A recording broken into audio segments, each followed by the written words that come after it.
Welcome back to my channel, and in today's episode we are going to talk about orchids, the Phalaenopsis, particularly the standard phals that you would normally find in your grocery store. I did attempt this video last week and there was a lot of armpit, so I'm doing it over because the camera wasn't positioned in a proper angle.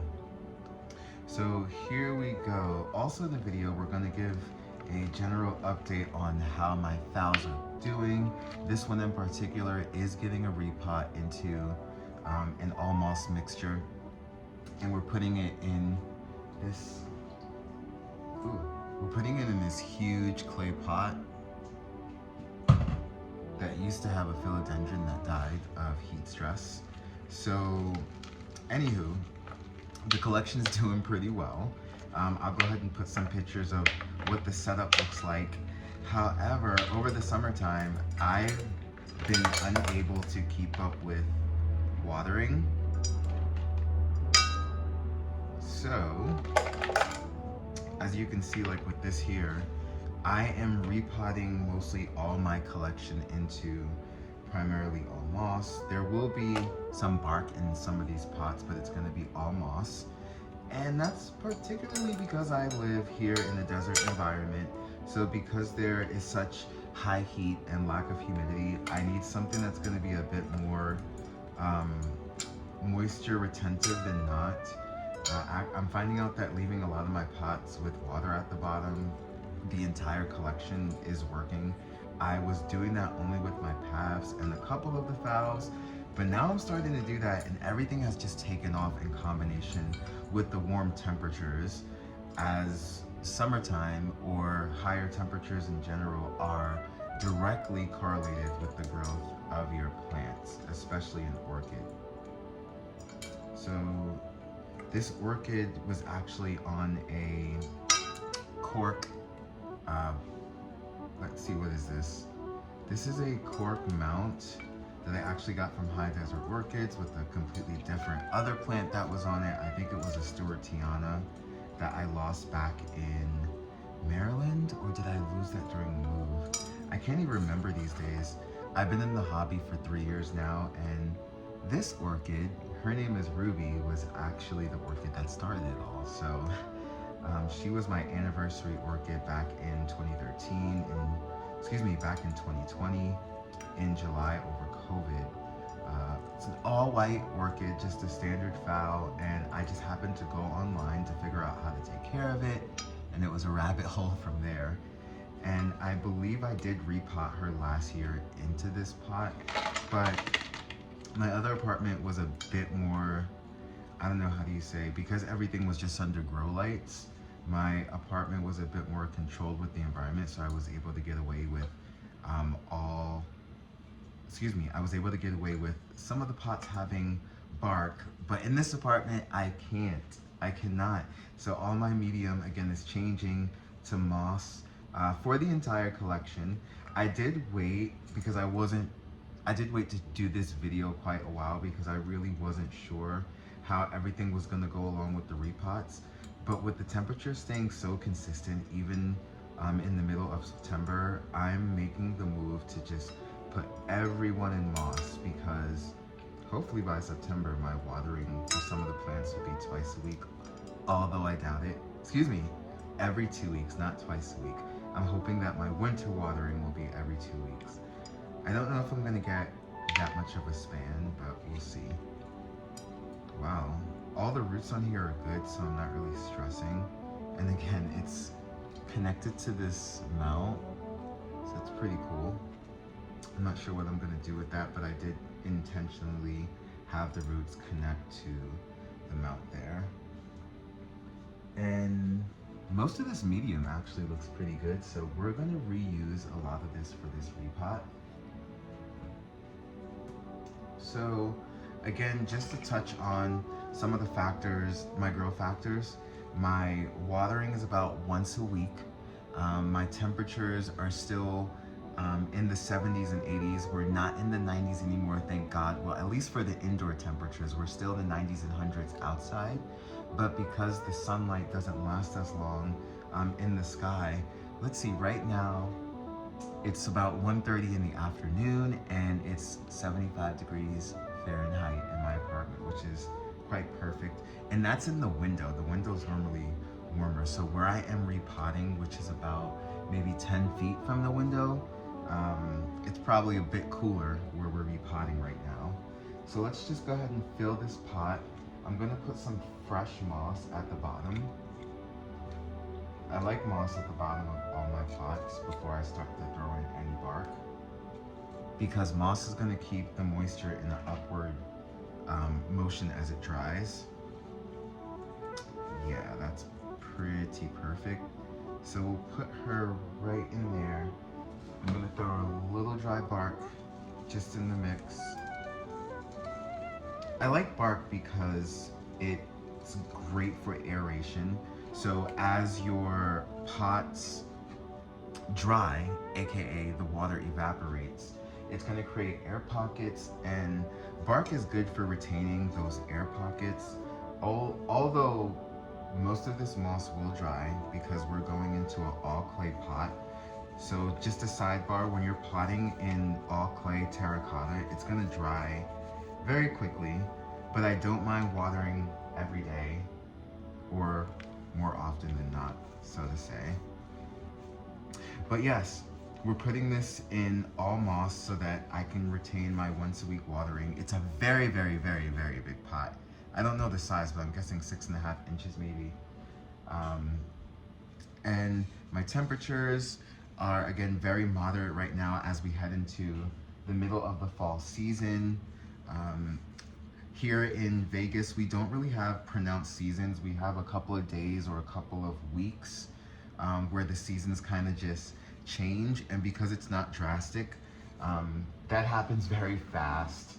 So right now we're technically already, head on into our fall season with your sunlight dwindling in the sky and your home temperatures about 75 degrees before the peak of the day has reached the peak temperature. So normally around 2 o'clock the day is its hottest.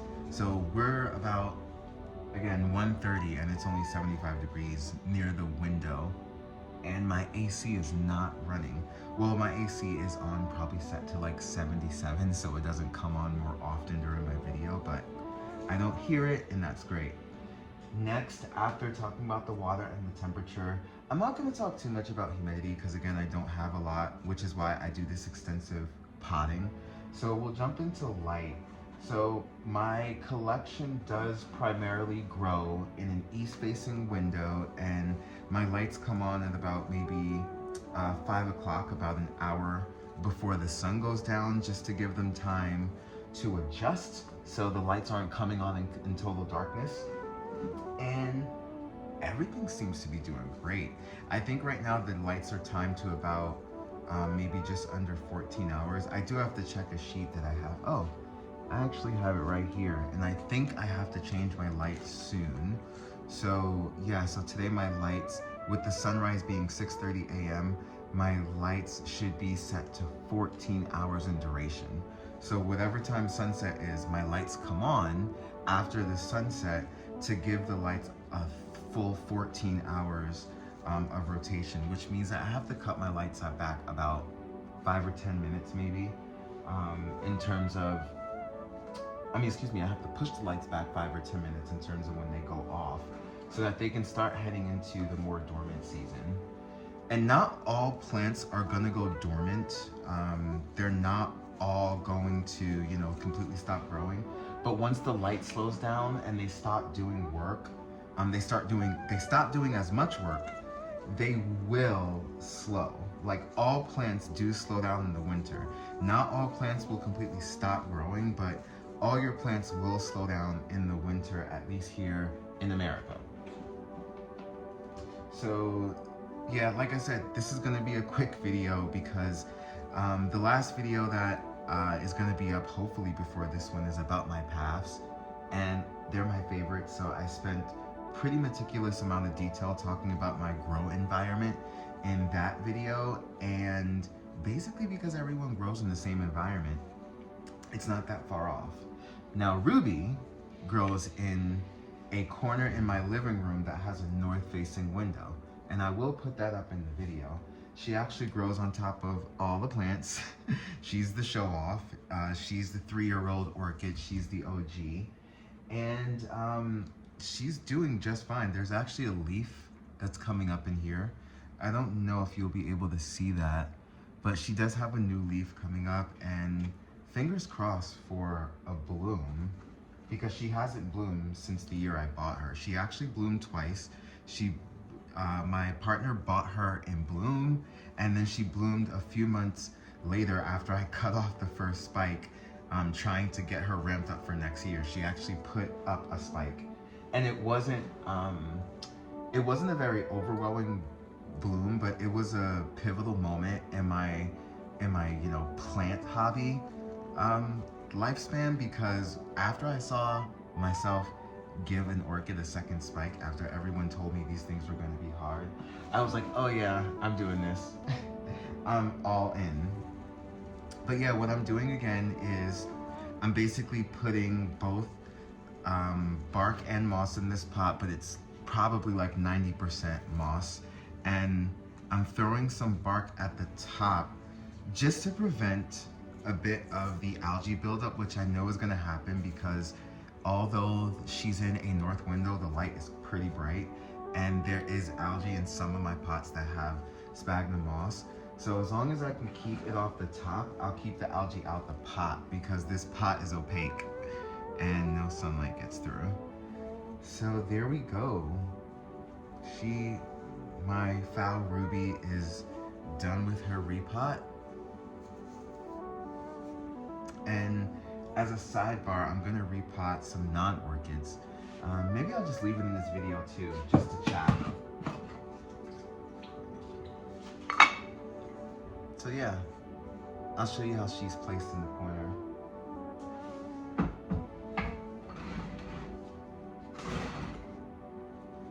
So I'm also repotting some houseplants. I think this is a marble pothos, yeah, a marble queen pothos. And I think this is some type of monstera, but I'm not too sure. Or philodendron, I don't know. It was nice, and I like the way it looks on the shelves. And basically, the same thing is happening. These babies are going into a more moisture retentive medium, which is going to be primarily moss. One is going into this bigger pot, which is going to be this one, because the growth just seems a bit more large, so I'm going to put it in a bigger pot to offset the weight. And then I'm actually keeping her in a 4-inch pot, but it's a little longer. So these are both 4-inch pots, but this one's a bit bigger. So I figure I can squeeze a bit more moss in here. There is a clay pot out there, but I don't know if these like going completely dry like my orchids, so we'll just keep them in these pots. I'm gonna throw out the dirt. I'm not reusing dirt. They're planted in the soil that they came in. So, with that said, since you can see that all my collection grows the same, I want to see your comments down in the section below. How do you deal with, lack of humidity? Do you guys use I don't know, these humidity trays or humidifiers? I've tried those. They worked in DC, to be honest, the humidity tray and the humidifier, but I find that you kind of already have to have some type of humidity for those to sustain it. They can't necessarily provide it. And here with my humidity is about 40%, but that's because we did laundry and wash dishes with the dishwasher and have the door closed all day. So that's gonna drop down in the 20s, but it may sustain a bit going into the evening time. But yeah, how do you guys do it? I maintain it by my potting method and making sure my plants are all grouped together, because it's dry here, so when I water my plants, the leaves and everything get wet, and I'm hoping it creates a bubble of humidity for the moment that the water is able to sit there. Because in my environment, water doesn't sit, especially if there's an open door. Like, the water's just not about to sit there. It's gonna evaporate pretty fast. So I can see that these repots are going to be pretty slow, and I don't want to take up too much time on plants that are kind of just my background decorations. So I'm going to put my handles up.